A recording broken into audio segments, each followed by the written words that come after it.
Bonjour tout le monde et bienvenue à notre 9e podcast, Le Monde du hockey, / NHL News, spécial podcast pour le championnat mondial de hockey junior 2021.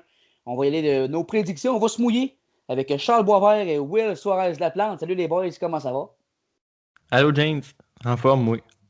Ah, ça va très bien. Yes, ça les boys, je suis content de parler. Premièrement, on a appris une dure nouvelle ce matin quand même.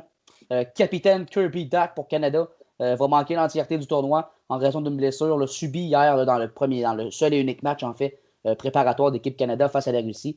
Une genre de mise en échec au centre de la patinoire. On voit que c'est le poignet ou la main qui en a pris un coup. Malheureusement, il est blessé. J'ai vu que justement l'équipe médicale plutôt des Blackhawks de Chicago vont le prendre en charge, vont l'évaluer. Mais voilà, Kirby Dach va manquer le tournoi et ça peut faire mal à l'équipe Canada Junior, évidemment. C'est le capitaine. C'était vraiment un joueur qu'on voyait comme peut-être même MVP. Et ça, on va revenir tantôt au MVP. Mais en premier lieu, je lui ai demandé, Will, là, à quel point justement l'absence de Kirby Dach, ça peut faire mal au Canada. C'est clair que ça peut faire mal au Canada, mais tu le vois la profondeur du line-up. Je pense qu'il y a quand même des chances de remporter l'or. Tu échanges Kirby Dach contre Philippe Tomasino qui n'a pas joué hier. Tomasino, lui, qui a accumulé 100 points l'année passée pour quand même faire du crise de beau travail. Donc, mais je pense que ça va vraiment laisser un beau spot dans le line-up pour la première ligne du Canada. Je pense que ça donne la chance aussi peut-être à des gars comme côté Byfield qui prennent un plus haut step dans le line-up, peut-être la troisième ligne. McMichael risque de retourner jouer avec Cousins. Donc, j'ai bien hâte de voir ce qui va se passer. Yes, sir. Puis Charles, tu sais, l'équipe Canada, là, ils perdent Kirby Dach, leur capitaine, leur meilleur joueur, on a envie de dire. C'est un gars de premier trio qui aurait produit de belle façon. Mais pour André Tourigny, là, quel joueur peut en donner plus justement André Tourigny pour combler cette perte-là? Comment le Canada va devoir s'ajuster avec ça? Là? Ben c'est ça, ça va prendre un réalignement des trios. On perd notre premier centre, là. C'est sûr que André Tourigny va devoir faire quand même plusieurs ajustements. Mais Will l'a dit, énormément de profondeur le Canada. Des gars comme Peyton Krebs, Connor McMichael, Quinton Byfield, Philippe Tomasino, c'est tous des joueurs qui vont pouvoir vraiment élever leur jeu d'un cran, qui vont devoir élever leur jeu d'un cran pour essayer de combler là, le plus possible la perte de Kirby Dach. J'ai pas vu la game au complet hier, mais est-ce que c'est Jack Quinn qui jouait avec Dach puis Cousins? Ouais. OK. Fait que je pense vraiment que Quinn va, un peu par défaut, là, étant donné que Dach va être blessé. Je pense que Quinn va être sur le premier trio avec Dylan Cousins et je pense que Connor McMichael va revenir sur le premier trio pour pivoter finalement Dylan Cousins qui va aller prendre la place de Dach au centre. Donc, c'est vraiment un effort collectif qui va pouvoir remplacer Kirby Dach, mais c'est très possible pour André Tourigny et ses troupes là, de pas perdre tant que ça, finalement, étant donné l'énorme profondeur. Là. Ça reste 19 choix de première ronde. Là. C'est fort. Sinon, c'est un fort joueur en qui peut crise. prendre aussi plus de jeu, là. Boston Mercer. Très attaquant. Qui Ouais, peut prendre plus de jeu, c'est vrai. Pour Mercer, ça peut peut-être être un peu de positif pour lui dans le tournoi, mais du négatif pour l'équipe. Du positif, je vous interromps. Là, Dawson Mercer a signé son premier contrat avec les Devils. J'ai reçu l'alerte là, il y a quelques instants. Donc, même si, même si, même s'il va avoir un rôle quand même assez limité pour l'équipe, il y a quand même un beau petit cadeau de Noël. Tu as tout à fait raison. Puis j'ai aimé la formule du premier trio que vous avez parlé, les boys. Cousins, Quinn et puis McMichael. Écoute, Cousins, McMichael, ensemble, ça peut faire des flamèches, on l'avait vu lors du camp. Puis Quinn, ce qu'il faut mentionner, là, ce qu'il faut savoir, c'est que c'est un gars qui joue pour André Tourigny avec le 67 d'Ottawa, donc il le connaît bien, il sait ce qu'il peut lui donner. Puis Quinn, c'est tout un marqueur de but l'an passé, il en a marqué à profusion pour Tourigny. Donc je pense que Tourigny est confiant avec ça. Puis on parle juste de la profondeur du line-up. On a parlé, là, c'est incroyable. Je pense qu'un gars comme Quinton Byfield va pouvoir peut-être monter, en démontrer un petit peu plus. Je pense que ça peut être bon. Deuxième show total va devoir prouver là, sa valeur, évidemment, à ce tournoi-là. Good, les boys, on commence tout de suite nos prédictions. On en a pas mal, en fait. Là. Je pense que ça peut être vraiment très, très le fun. Votre MVP du tournoi, donc joueur le plus utile à l'équipe durant ce tournoi-là, qui vous prévoyez, là, tout d'abord, Will? Moi, avant, c'était Kirby Dach. Je pense que c'est ça pour tout le monde. Là, on a eu la bombe ce matin qui frappait partout le tournoi. Donc, moi, je me suis dirigé à un joueur suédois. Je vais avec Lucas Raymond. Lui qui joue avec Frölunda HC. Aussi, je pense que je me rappelle plus quelle équipe a été repêchée officiellement. Tu le sais-tu, James? Je pense que c'est Détroit. C'est Détroit? Raymond, c'est Détroit, oui. Ouais, en plein ça. Donc, je pense qu'il va faire quand même du beau travail au championnat mondial junior pour la Suède. Puis, on le sait, la Suède, eux autres, qui ont perdu beaucoup d'aspects en décolle COVID. Leur coach, qui d'habitude, est parti. Donc, ça doit faire mal à l'équipe de la Suède. Mais je pense que Raymond peut quand même sortir, avoir un excellent tournoi cette année. Ben, pour moi, ça va être le gros joueur de la Suède. Tu sais, les Suèdes, on le sait, vont être bons en ronde préliminaire. Là, on en reviendra tantôt à ça, mais ils perdent quasiment pas en ronde préliminaire. C'est tout à fait ça. Mais les touchés par la COVID, je pense que ça peut être plus difficile pour eux. Mais Raymond va être évidemment un gars à surveiller. MVP du tournoi, ça promet. J'aime ça. Charles, vas-y donc. Mais moi, j'y allais avec Dak également, mais là, on- ça sera pas lui. Fait que moi, personnellement, ben, tu sais, je vais peut-être spoiler un peu le reste, là, mais moi, je vois le Canada gagner la médaille d'or avec un parcours, là, si c'est pas parfait, presque parfait. Puis, ben, pour moi, le MVP, c'est le meilleur joueur de l'équipe qui gagne le tournoi. Donc, je vais y aller avec Dylan Cousins de mon côté. Dylan Cousins des Hurricanes de Lethbridge, pour moi, il va être capable de prouver vraiment sa juste valeur. Il a quand même été un 8e choix overall dans la LNH par les Sabres de Buffalo. Puis, sérieusement, en prenant le spot de premier centre avec le Canada, selon moi, il y a tout ce qu'il faut pour dominer dans ce tournoi-là et de remporter là, le titre de joueur le plus utile à son équipe. Excellent. Moi, je me tourne vers l'Américain Trevor Zegras. Choix de première ronde en 9e au total des Ducks Anaheim en 2019. C'est tout un joueur de hockey. Écoute, l'année passée, il a fait partie du tournoi. Puis en 5 parties là, avec l'équipe américaine, il n'a pas marqué. Mais c'est quand même 9 mentions d'aide. Donc c'est un gars qui est capable de refiler la rondelle à ses coéquipiers, qui va produire, qui va jouer sur possiblement un top 6 très bien. En fait, il va jouer sur un top 6, là, c'est pas un premier trio. C'est ça, 9 mentions d'aide, n'a pas marqué. Mais chose qu'il a dit lui avant de débuter le tournoi, il dit ça va arriver, ça va arriver dans ce tournoi-là, soyez-en sûrs, n'ayez crainte, je vais marquer. Il a hâte de marquer, il est excité. Puis je pense que c'est tout un joueur de hockey. C'est quand même un gars de 6 pieds, donc un gros bonhomme. Puis statistique là, à Boston University l'an passé, c'est 36 points en 33 matchs, donc plus d'un point par match. Je vois vraiment que c'est un gars qui peut en donner offensivement pour les Américains. Puis on parle que c'est un bon passeur puisqu'il a amassé 9 passes. Avec un Cole Caulfield, si Cole Caulfield se met à marquer des buts et que Zegras lui passe la rondelle, Ça va être ben voilà. incroyable. Ben, c'est justement. Donc moi, c'est vraiment ça que je vois Trevor Zegras là, comme MVP du tournoi là, pour ma part. Deuxième catégorie, les boys super. C'est le meilleur attaquant du tournoi. On sait qu'à toutes les années, le championnat mondial junior nomme une équipe d'étoiles à la fin du tournoi. Donc si on veut y aller avec le meilleur attaquant, Will d'abord. Ben, bon, c'est encore Lucas Raymond, à mon avis. Ouais. S'il gagne de gagner l'MVP, je pense que ça veut dire qu'il y a eu un bon total de points cette année. Puis je pense que c'est une bonne place aussi pour Raymond, qui a quand même eu des bons tournois dans le passé. On l'a vu au tournoi à Lincoln Gretzky en 2018. Ça fait du bon travail. Même affaire l'année passée au Mondial Junior à Ostrava. Il fait du très beau travail aussi. Donc je m'attends à un beau tournoi pour Lucas Raymond. Excellent, Charles. Ben, est-ce que je dis, par exemple, les 3 attaquants que je vois sur mon équipe d'étoiles? Ah ben tu peux y aller. Parfait. Donc moi, ben, le MVP Dylan Cousins a sa place sur le trio d'étoiles. Et je vais spoiler encore un peu plus mon podium, mais je vois aussi les États-Unis se rendre très loin. Donc le duo Trevor Zegras, Cole Caulfield, qui selon moi là, va produire énormément pendant ce tournoi-là. Je les vois là, compléter Dylan Cousins sur ce premier trio d'étoiles. Donc Trevor Zegras, ben, comme James le mentionnait, le passeur avec Cole Caulfield, le buteur. Selon moi, Ouais. les deux en connaissant un excellent tournoi, vont pouvoir avoir leur place là, sur l'équipe d'étoiles. Ça peut faire énormément de flamèche, ça, j'ai hâte de voir. Meilleur défenseur maintenant, les boys. Euh, ben moi, c'est Bowen Barham, je vais le dire tout de suite pour l'équipe Canada. Je vais revenir, ça, je vais entendre Charles d'abord. Oui, ben moi aussi, j'ai mis Bowen Byram. Sérieusement, ça va être le corps arrière là, de l'équipe canadienne. Comme j'ai mentionné tantôt, je les vois gagner l'or. Donc, ça va prendre vraiment une bonne performance de Bowen Byram, qui avait déjà été très bon l'an dernier. Vraiment, là, l'Avalanche là, va regarder le tournoi, puis ils vont dire oh mon Dieu, j'ai hâte de compter sur lui.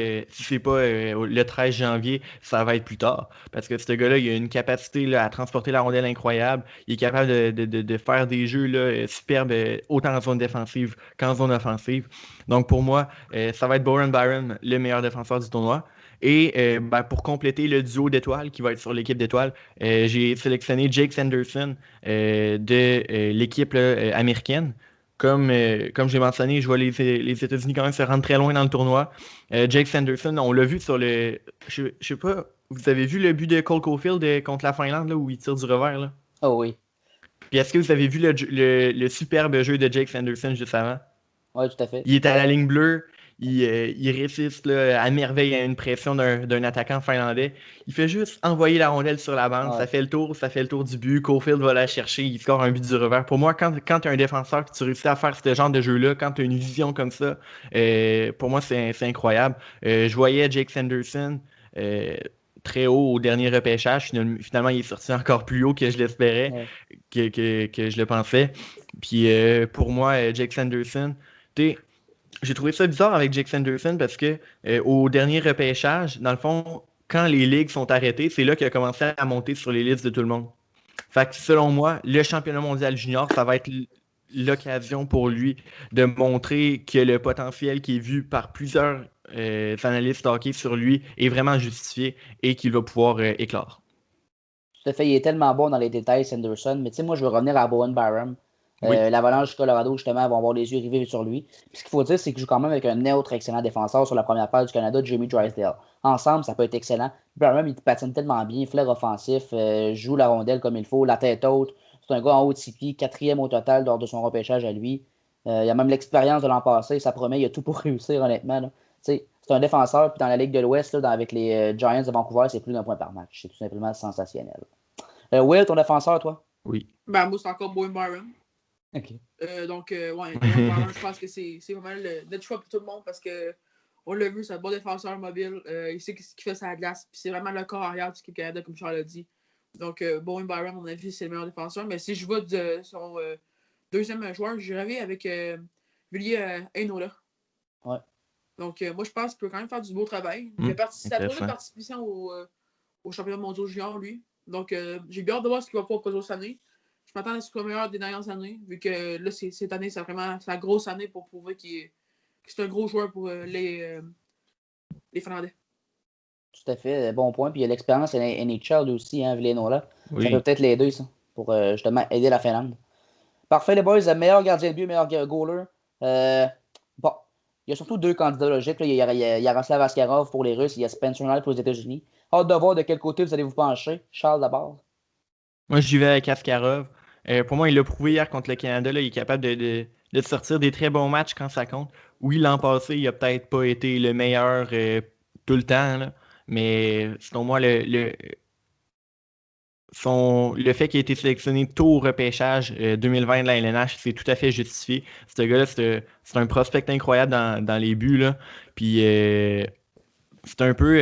C'est pas un homme parmi les enfants, mais il joue en KHL. Il connaît des performances superbes. À mon avis, là, Askarov a vraiment tout ce qu'il faut pour dominer ce tournoi-là. Là, pour les Russes, on sait qu'on va avoir une bonne défense aussi. Il va être appuyé là, devant lui, entre autres, par. Je vais aller chercher son nom parce qu'il est dur à dire. Là. Shakir Mukhamadoulin. Ouais, entre autres lui. Daniel Chaika aussi, qui est un excellent espoir pour le prochain repêchage. Et également là, Artemi Kniazev là, des Saguenay de Chicoutimi. Pour moi, c'est trois défenseurs qui vont être capables de l'aider. Mais là, il va falloir, dans un groupe aussi relevé que la Russie, il va falloir que les Russes puissent compter là, sur une attaque qui va marquer quand ça va compter. Mais pour moi, le Askarov dans les buts, c'est une valeur sûre pour les Russes. Puis sont bien bâtis de ce côté-là. Donc, mon choix, c'est Yaroslav Askarov. Super. Will, de ton côté, toi? Même affaire, Askarov. Le pro hier, il était lights out contre le Canada. Arrêté tous les tirs envoyés vers lui, c'était incroyable. Donc, moi, je pense que vraiment, vu qu'il est grand, ça l'aide beaucoup dans le filet. Couvre beaucoup de filets, même à son papillon, on l'a vu. Ouais. Mais on le sait, le but du Canada hier était même pas contre lui. Je pense que si ça n'aurait pas été Askarov hier, le Canada aurait eu une plus grosse avance que ça. Donc, Askarov, à mon avis, est meilleur gardien de but, c'est sûr à 100%. Excellent. Bon, ben moi, je me suis pas tourné du même côté que vous. J'étais allé avec Spencer Knight, là, gardien de but repêché en 2019 par les Panthers à Floride. Bon, il était là l'an passé également. Il a l'expérience. Un excellent gardien de but, 6 pieds 3, un gros gardien, prend de la place dans le filet. Cette saison, encore là, il y a déjà 4 matchs de jouer avec Boston College. Ben, c'est 4 victoires, une moyenne incroyable de 955 en fait. Là. Donc, l'an passé, c'est 23 victoires, 8 défaites. Il y a des belles statistiques qui étaient repêchées en première ronde, c'est pas pour rien. Je pense que pour les États-Unis, déjà qu'une bonne attaque, 4 bons défenseurs défensivement, un gros top 4, ben, s'il peut faire les arrêts clés, en plus que c'est un bon tandem de gardiens de but, là, les États-Unis ont un deuxième gardien de but incroyable aussi. Je pense que Knight, dans la majorité de ses départs, peut être une pièce importante de l'équipe américaine. De mon côté, là, c'est ça. Maintenant, le joueur qu'on a le plus hâte, voire même excité de voir justement dans ce tournoi-là, on va y aller avec tout d'abord Will. Ben, moi, c'est sûr, tu le sais, c'est Cole Perfetti. J'ai tombé en amour avec ce joueur-là l'année passée après les tirs de barrage à la Hlinka Gretzky. L'année aussi avec Buchanan Byfield a été incroyable. C'est un joueur qui peut vraiment tirer vraiment incroyable en zone offensive. Un beau tir, très bon offensivement. Donc, moi, c'est pour ça que j'ai vraiment hâte de voir Cole Perfetti. Puis aussi, c'est un Canadien. Moi, je supporte mon pays. Donc, moi, j'adore Cole Perfetti. Puis c'est pour ça que j'ai vraiment hâte de le voir jouer. Excellent, là, Charles a quitté, c'est drôle. Je pense qu'il y a peut-être un problème technique, on va espérer qu'il revienne là, sous peu. Pour ce temps-là, je vais y aller avec moi, le joueur que j'ai hâte de voir. Perfetti, les mains incroyables, ça va promettre, mon Will, tu as tout à fait raison. Ouais. Moi, ça peut paraître un petit peu peut-être loufoque, voire bizarre, mais je me tourne vers Marco Rossi, de l'Autriche, l'Autrichien Marco Rossi. Écoute, ça peut paraître drôle, c'est pas un gros joueur, mais de ce que j'ai vu lui dans son match préparatoire face aux Suisses, écoute, c'est sûr que c'est les Suisses, c'est pas une grosse puissance, puis c'est la même chose pour l'Autriche, c'est pas une grosse puissance, là. C'est un duel entre deux équipes assez, on va dire, là, faible, de bas de classement, si on veut. Mais Rossi, là, mis à part son 12 minutes de pénalité, là, un 10 plus un 2 pour mise en échec par derrière, je ne me trompe pas, ben Crème, il a été bon dans ce match-là. En avantage numérique, c'était le joueur à surveiller pour les Autrichiens. Il bougeait la rondelle, il était bon. Là, il patinait. Quand il y avait la rondelle sur sa palette, on le savait que c'était Rossi. C'est pas un gros bonhomme, mais il a un bon flair offensif. Donc ça, j'ai adoré Marco Rossi. Puis c'est un espoir repêché en première ronde dans la Ligue nationale de hockey. Par justement le Wild du Minnesota cette année, 9e au total. L'année passée, dans la Ligue canadienne de hockey, là, avec les 67 d'Ottawa dans la OHL, ben Marco Rossi a fini meilleur pointeur. Il a fini avec plus de points qu'Alexis Lafrenière. C'est sûr qu'il a fait plus de matchs également, mais que c'est un total de 120 points en 56 matchs. 39 buts, 81 passes, c'était tout simplement incroyable. Donc, s'il peut produire, puis justement aider les Autrichiens, qui, ça va être un tournoi très difficile pour eux, surtout dans le groupe auquel ils sont. Là. Ils vont affronter les États-Unis, la Suède, la Russie et les Tchèques. Je pense pas que l'Autriche va gagner des matchs, mais je veux voir Marco Rossi produire, puis avoir des minutes importantes sur son trio. Tu sais, il va jouer avec des joueurs très ordinaires, mais lui, il faut qu'il en donne beaucoup. Puis il est capable, il a produit d'une belle façon l'an passé, justement, dans le hockey. On Charles, est on t'a toujours en retrouvé. live. Oui, on t'a Oui, de retrouvé. retour. Ben, il n'y a pas de trop problème technique, c'est ce que j'expliquais. Tu as eu des problèmes techniques, mais c'est pas grave. Oui. Je viens juste de finir mon joueur là, que j'ai le plus hâte de voir, que je suis excité. Will l'a fait aussi. On est rendu à toi. Ok, parfait. Ben, moi, de mon côté, je vais aller avec un ancien du Blizzard. Parce que moi, je suis un gars qui suit Blizzard quand même beaucoup. Je marque leur game, puis je suis quand même assez fier là, quand un gars, là, justement, de la région de la capitale nationale se rend aussi loin. Donc, de mon côté, je vais aller avec Jacob Pelletier. Aussi, il a prouvé dans la LHMQ là, qu'il est capable d'aller chercher beaucoup de points. C'est peut-être pas le joueur que tu vas voir gagner le championnat des compteurs. Mais pour moi, ce joueur-là, c'est un joueur électrisant. C'est un joueur qui est capable d'en amener là, à André Tourigny, autant offensivement que défensivement. Et pour moi, là, j'ai vraiment hâte de suivre là, ce petit gars-là de chez nous Ouais. dans sa quête pour la médaille d'or. Puis André Tourigny, là, il ne se le cachera pas, ça va être un de ses hommes de confiance en désavantage numérique qui formait le premier Oui. duo de désavantage numérique avec le frère de Nick Suzuki du Canadien, Ryan Suzuki. C'est deux gars qui voient des minutes de désavantage numérique jouer ensemble. Donc, tu sais, il est combatif. Pelletier, devant le filet, là, il va être tannant pour les gardiens de but s'il va se rendre là. Il va piocher jusqu'à temps que la rondelle rentre puis qu'il y a l'arbitre siffle. Tu sais, je veux dire, Ouais. il y a un talent Ah, c'est un certain. travaillant. Là. Ben, c'est justement, il y a un talent certain, mais au-delà du talent, il travaille comme ça se peut pas. C'est ça qui est à Oui. revenir de Pelletier, puis j'ai hâte de voir aussi, là, tu as tout à fait raison. Donc, Perfetti, Rossi et Pelletier. Ça ressemble à ça pour nos joueurs qu'on a le plus hâte de voir. All On n'a right. pas le choix de parler du Canadien de Montréal, les boys, parce qu'on a quand même trois espoirs du CH dans ce tournoi-là. Premièrement, avec les États-Unis, on a Goal Caulfield. J'ai fait exprès pour dire Goal parce que je pense qu'il va Oui. marquer beaucoup de buts. Sinon, on a le défenseur Kaden Goulet pour l'équipe canadienne, André Tourigny. Kaden Goulet qui devrait jouer sur un top 4, peut-être même un top 6, on verra. Mais que Tourigny l'a dit, c'est un excellent défenseur fiable. Il n'est pas inquiet pour lui, là, justement. Puis sinon, le capitaine tchèque, Jan Majak, qui a été repêché en deuxième ronde cette année par le Canadien de Montréal, lors du plus récent repêchage, comme je le disais. Jan Majak qui a été nommé capitaine de la République tchèque. Ça va être un des joueurs à surveiller justement de ce pays-là. Je veux qu'on parle un petit peu de ces gros espoirs-là, en commençant par Cole Caulfield. Écoute, tantôt on a parlé de Zegras qui va refiler la rondelle à Caulfield, puis Caulfield va marquer. Mais au-delà de ça, qu'est-ce qu'on peut voir de Cole Caulfield dans ce tournoi-là? À quoi qu'on peut s'attendre? Parce qu'il faut quand même mentionner que l'an passé, ça a été plus difficile. Cette année, il a déjà bien commencé là, dans son seul match préparatoire qu'il a joué, il a marqué le but. Puis dans son début de saison, quand même dans sa ligue des États-Unis. Là, il a performé d'une belle façon. Donc, je veux voir quelle performance offensive on peut s'attendre de Cole Caulfield. Peut-être Charles d'abord. Ben moi, de mon côté, je m'attends ni plus ni moins à ce qu'il soit un des piliers là, offensifs dans l'équipe américaine. Comme j'ai mentionné tantôt, je vois les Américains là, se rendre quand même plutôt loin dans le tournoi. Par contre, ils ont un groupe quand même difficile. On peut s'attendre à un match peut-être plus défensif contre la Russie, peut-être un peu plus offensif contre la Suède. Donc, je vois vraiment ni plus ni moins là, Cole Caulfield, là, si c'est pas si c'est pas avoir un point par match environ, c'est dépasser ce un point par match là avec justement un gars comme Trevor Zegras sur son trio avec tellement d'attaquants talentueux. Là, Alex Turcotte également qui pourrait être le centre là, de ce trio-là. Je n'ai pas les combinaisons américaines exactes en tête, là, mais pour moi, Caulfield là, a vraiment, dans le fond, tous les astres sont alignés pour que Caulfield connaisse un bon tournoi et qu'il prouve, qu'il confirme son Ouais. potentiel énorme aux nombreux partisans du Canadien qui seront à l'écoute pendant le tournoi. Chose est sûre, il est motivé, puis c'est de la façon qu'il décoche ses tirs. Hein. Ça en fait rêver plus d'un, ça, pour le Canadien, mais Oui. bon, on n'est pas rendu là. Ouais. Will, à quoi tu t'attends de Cole Caulfield, peut-être sa production offensive de ton côté? Un très gros rôle en powerplay. Je pense que c'est vraiment là qu'il va plus produire. Si on a des chances à powerplay, je pense que Cole Caulfield va prendre sa place. Il va avoir plusieurs buts en avantage numérique, à mon avis. Et il va vraiment être marqueur naturel durant le tournoi, je suis sûr. Excellent. Kellen Goulet, bon, on sait que Tourigny lève, je l'ai dit tantôt, je vais jouer sur un top 6, peut-être même un top 4. Mais est-ce qu'on a vraiment des réelles attentes envers Kellen Goulet? Qu'il faut dire, à seulement 18 ans, fait l'équipe, c'est déjà bon.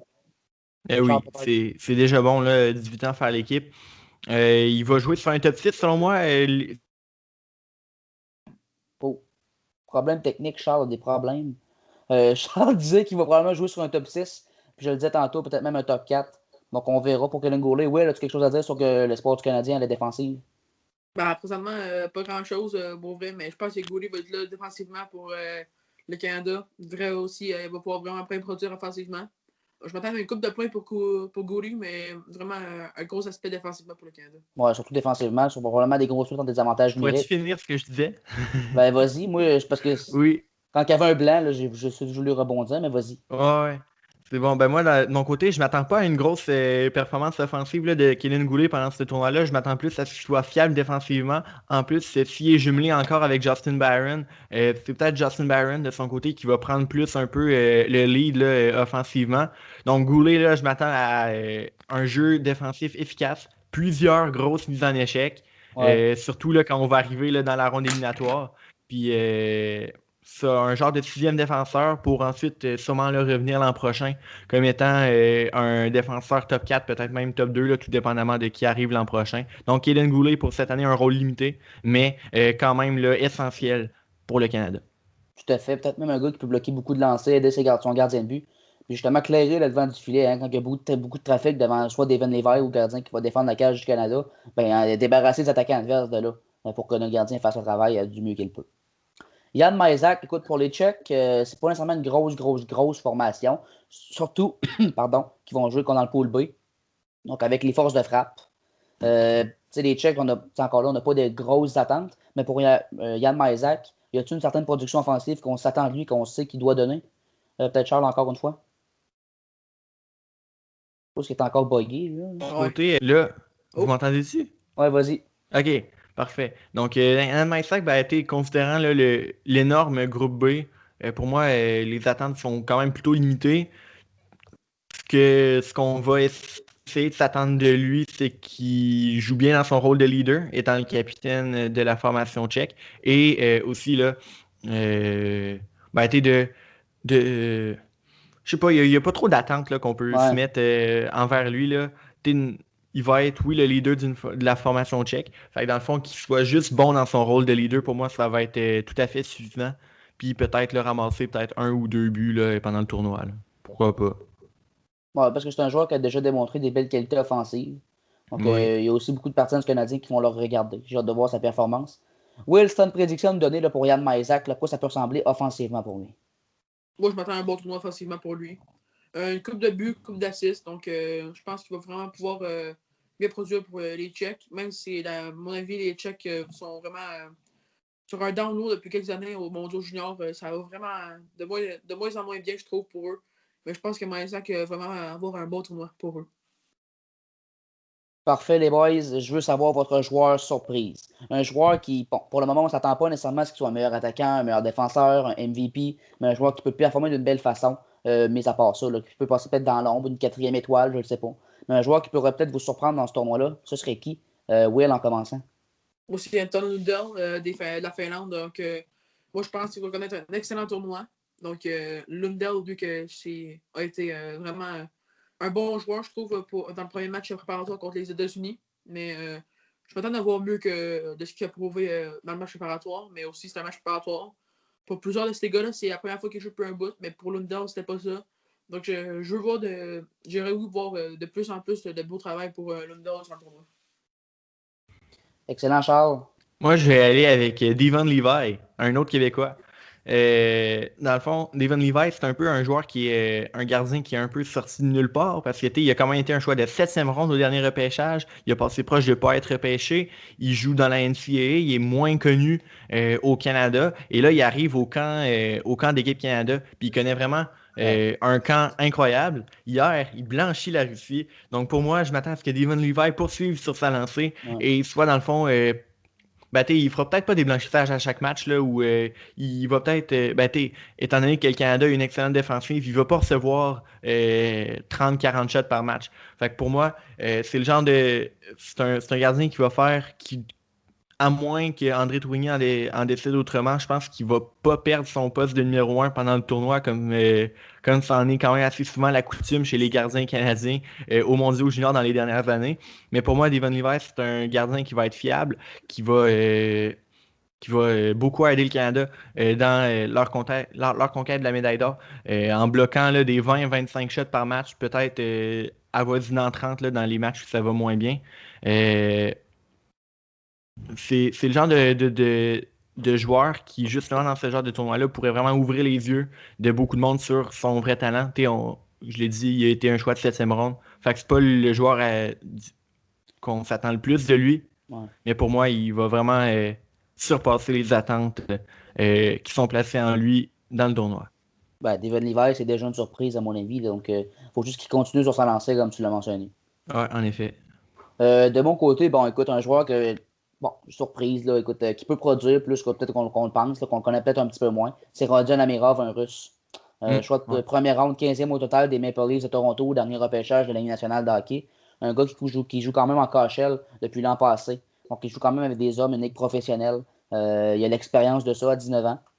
Moi, je pense que c'est un gars qui, offensivement, les Russes, des fois, on a tendance à dire c'est un Russe, il travaille pas, il a juste du talent. Puis, c'est peut-être des fois un préjugé qu'on a, mais ils sont pas tous comme ça. Puis Rodion Amirov ne l'est pas. C'est un gars qui va travailler le coin de bande, va aller chercher la rondelle, va travailler, justement, va patiner. Bon coup de patin. Puis, écoute, déjà, il est responsable. C'est ça qu'on aime de lui. Donc, je pense qu'il peut quand même me surprendre. Puis, peut-être produire d'une belle façon. Là. Sans dire que c'est un joueur offensif épatant. C'est un gars qui est capable de produire sa part de points, tout en étant un excellent joueur travaillant, combatif, qui va se sacrifier pour l'équipe quand ça va être nécessaire. Moi, c'est J'aime vraiment ta ça surprise, mon James. c'est vraiment ça que je vois pour Rodion Amirov. Puis écoute, avant qu'on commence, je ne savais pas qui prendre comme joueur surprenant, mais écoute, c'est lui que j'ai choisi. C'est bon. Parlant de podium, maintenant, du côté des équipes, je veux savoir votre top 3. Justement, Canada, peut-être. Hein, on s'entend qu'il y a beaucoup de partisans qui les voient gagner l'or, même à l'absence de Kirby Dack. On a parlé de profondeur tantôt. Pour ce qui est du podium, Will, on a-tu passé ton joueur surprise? J'ai peut-être été trop vite. Là. Oui. Vas-y, je m'excuse. On évoque-tu nos classements pour les pôles ou on va pas dire tout de suite? Je pense que j'ai passé ton joueur surprise, ton joueur qui va te surprendre. C'était pas Anton Lundell? Ouais, il a dit. C'est correct, c'est moi qui suis pas, tu vois. Maudit Mais mêlé. on évoque ton podium. Écoute, qui tu vois là, bronze, or, argent? Donc, moi, pour la bronze, je vois les États-Unis.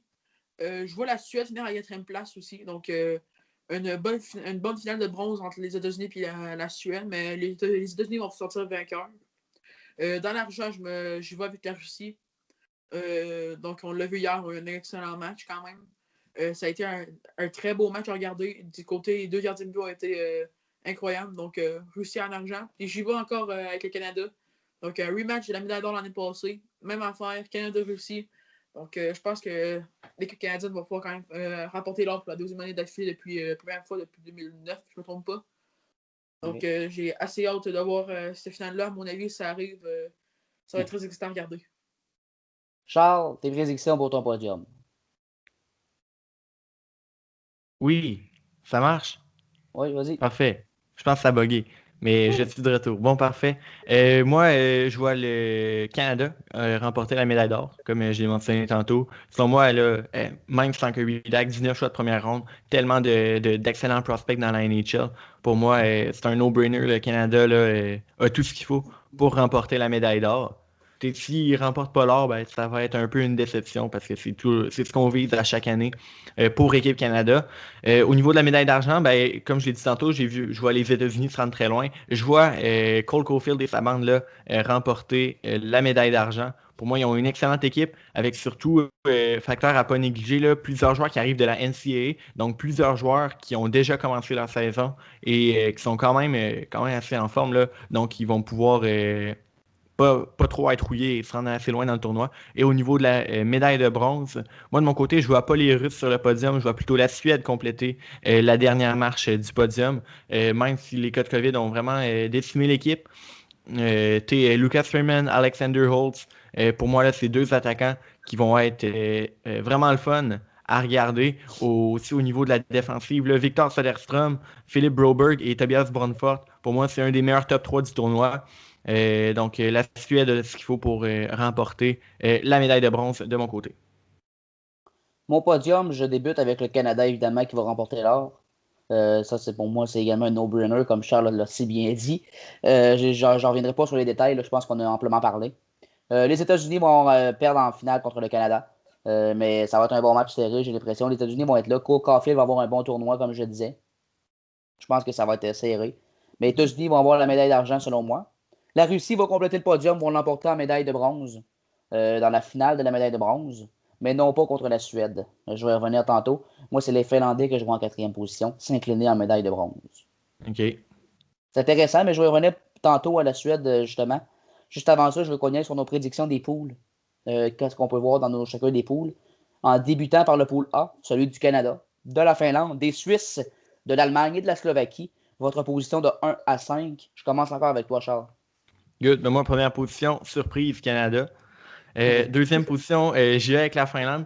La Finlande qui ont peut-être une équipe un peu plus faible que les dernières années, mais qui est dans un groupe relativement ouvert, qui est le groupe A. Je vois vraiment la Finlande là, terminer au deuxième rang. Au troisième rang, je vois les Suisses qui ont jamais de grandes vedettes, mais qui ont toujours là, une équipe soudée qui joue ensemble. Donc pour moi, dans un groupe aussi ouvert que l'est le groupe A. Je vois les Suisses se terminer, là, compléter le tournoi préliminaire là, à la troisième place. Ensuite, en quatrième position, je vois la Slovaquie. Oui, hier, ils se sont fait bouffer par les Tchèques, mais, c'est une mauvaise game. Je regarde quelques joueurs slovaques, même que c'est une équipe qui a le potentiel d'aller chercher au moins une victoire en ronde préliminaire. Et au dernier rang, là, malgré Tim Stützle, qui va être un des meilleurs joueurs à ce tournoi, je le vois quand même bien produire.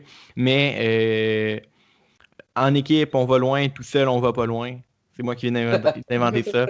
Je pense que même si bon, les Allemands devraient avoir une équipe soudée qui joue bien ensemble, avec justement Tim Stützle comme étant la grande vedette, je pense pas que les Allemands vont réussir là, à se rendre en quart de finale. Will, ton idée pour le pool A? Moi, je vais Canada en première place. Coup de théâtre. La Non, non. Finlande en deuxième. Après ça, j'y vais avec l'Allemagne, même après à tous les cas de COVID qu'ils ont eu. Je vais quand même qu'ils finissent troisième dans le pool. Je pense qu'il y a un bon tournoi après tout. Je vais avec la Suisse après ça. Et je finis ça avec les Slovaques.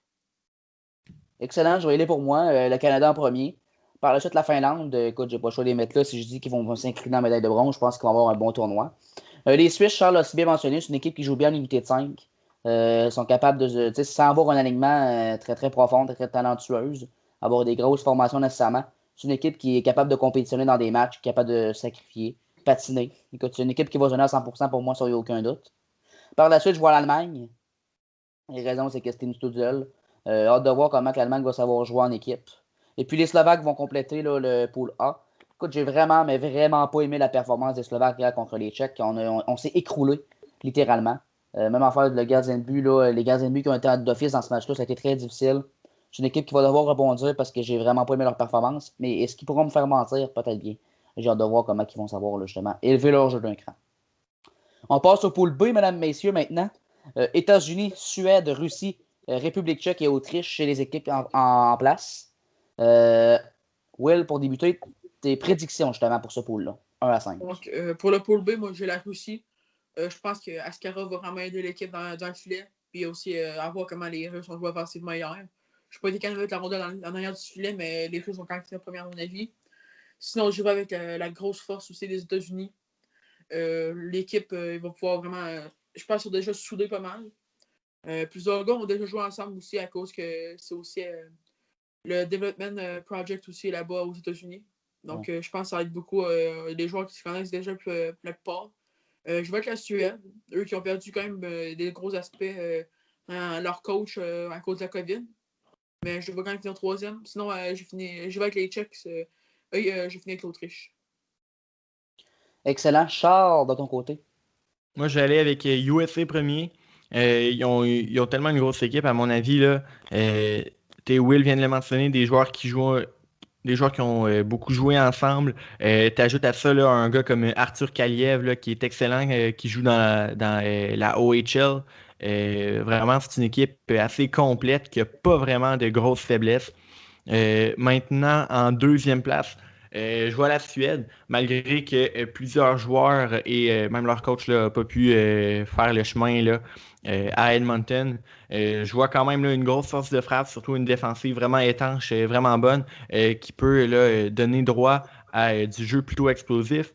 Après, en troisième position, je vois les Russes. Les Russes qui vont surtout être appuyés par Askarov. Donc, dans les matchs contre la Suède et les États-Unis, je vois les Russes perdre, mais par des petits scores. Là. Des styles 1-0, 2-1, 2-0, 3-2 dans ce coin-là. Là. Askarov va connaître des bons matchs et une certaine force offensive va être capable là, de un peu plus s'amuser là, contre les Tchèques et contre l'Autriche, à mon avis. En quatrième position, je vais avec les Tchèques. Pour moi, c'est la suite logique. Là. C'est comme c'est un peu un underdog, mais c'est pas une équipe qui a vraiment la force de frappe nécessaire pour dépasser là, les trois grandes puissances que sont les États-Unis, la Suède et la Russie. Et au final, Marco Rossi, très hâte de le voir avec l'Autriche, mais pour moi, c'est pour éviter la relégation plutôt qu'aller en quart de finale là, qui va devoir se battre. Exactement, je vais aller avec moi, mon pool B. En première position, je vois l'équipe américaine, donc les États-Unis. Par la suite, je vois la Suède, la Russie, la République tchèque et l'Autriche. Je m'explique pour la Suède en deuxième place. Tantôt, j'ai dit que je ne les voyais même pas là, sur mon podium, ni même en quatrième place. Mais c'est qu'écoute, la Suède, là, dans les rondes préliminaires, là, c'est 52 matchs sans perdre un match de ronde préliminaire dans ce tournoi-là. Les Suédois sont imbattables en ronde préliminaire. Donc, je pense encore que ils vont connaître un bon tournoi. Ils vont s'incliner face aux États-Unis, je pense. Mais les Suédois vont quand même être solides. Mais par la suite, je pense que ça va encore faire comme à l'habitude, surtout avec les cas de COVID vraiment pas faciles pour eux cette année. Je pense que malheureusement, ils vont se tirer dans le pied avec ça. Et puis la Finlande, comme je l'ai dit tantôt, vont compléter, là, pas le podium, mais vont perdre en finale de médaille de bronze. Donc les Suédois en ronde préliminaire, je les vois bons, donc je les mets deuxième. La Russie vont s'incliner contre les États-Unis et la Suède, mais je pense bien qu'ils vont gagner là, contre les Tchèques et l'Autriche, évidemment pour moi, donc je les mets troisième. Mais quand même, je vois les Russes gagner le bronze, comme j'expliquais tantôt. Tchèque, Autriche, Charles l'a dit, c'est vraiment là, la suite logique, là, à mon avis. Tu as parlé de lui aussi, Charles, moi, c'était mon joueur que j'ai hâte de voir. Donc, vraiment. Un peu, James, là. Tu as mis la Finlande deuxième du groupe A. Ça marche pas, mon affaire? Je pense pas, parce que la Finlande et la Russie se pogneraient en quart de finale, là. Puis tu les vois ensemble en finale de la bronze. Moi, j'ai même pas checké.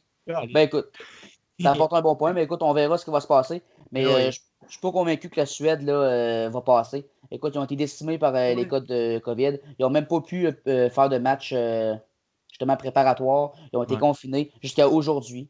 Je pense que ça va être difficile pour eux. Mais la Finlande, j'aimerais ça les voir faire quelque chose de bon. C'est une équipe qui est quand même. Oui, ce sera pas long. Je veux juste terminer. Mais ce que je veux dire, c'est que la Finlande a déjà démontré qu'ils ont déjà été capables de gagner des médailles. Puis je pense qu'ils vont se rendre à la médaille de bronze, mais qu'ils vont s'incliner. Écoute, on verra la façon que ça va se passer. Mais j'aimerais voir les Finlandais là, y aller avec un bon tournoi. Will, vas-y.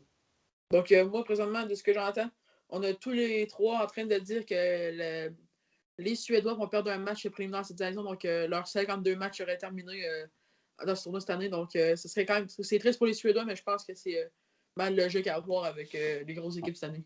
Ouais, c'est ça qu'on pense. Tu as tout à fait raison. Puis, tu sais, ils ont toujours gagné ces matchs-là, mais ils n'ont pas remporté de médaille pour autant. Donc, Ben, ils ont remporté des médailles, ouais. mais genre juste une fois alors. Là. Exactement. Donc, je sais pas, c'est quelque chose à changer. Mais ouais, je pense que leur séquence de 52 matchs, je sais pas, ça fait combien d'années, ça, 52, là.